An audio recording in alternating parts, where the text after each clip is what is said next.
Hello, ladies and gentlemen. I hope you're doing well. Welcome to the stand-up. So today, what we're going to be doing, well, first off, I'm going to show you how our stacking card systems works. I've also made the cards white, which I think looks a lot better. It looks clearer now. So I'm just going to run this through. Now, in theory, what should happen is I move my face, is that when the cards all get down here, if there's a lot of them, I think it's more than 12. That was 11. Let's run that again. They should stack and start, the padding will start getting smaller between them all and they'll start touching each other and then they'll start overlapping.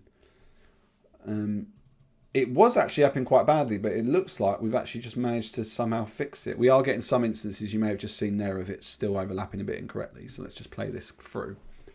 So as you can see here, cards going through, going across the board. It depends on how many bugs get raised. That looks to be quite a lot. It should be okay.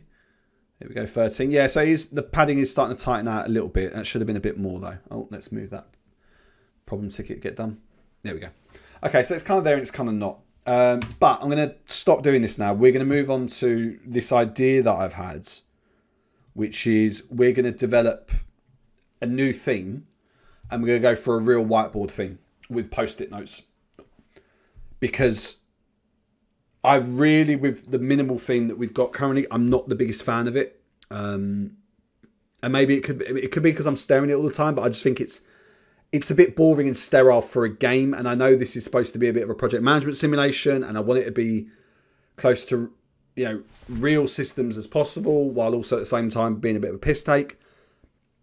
But I just don't find it engaging enough. And I looked at some of the old videos I've done with the Final Fantasy VII theme, really liked that. Was debating going back to the blue. And then idea came to me about doing post-it notes, because I was sort of thinking about, there was and pure shout out to it, there is a someone I follow on LinkedIn called Agile Comics, and they do comics about agile development. And it talks about the idea that like requirements should fit on a post-it note, so they're concise. And then it's from there that I've gone, yeah, let's do that. Let's try to switch it to a post-it note.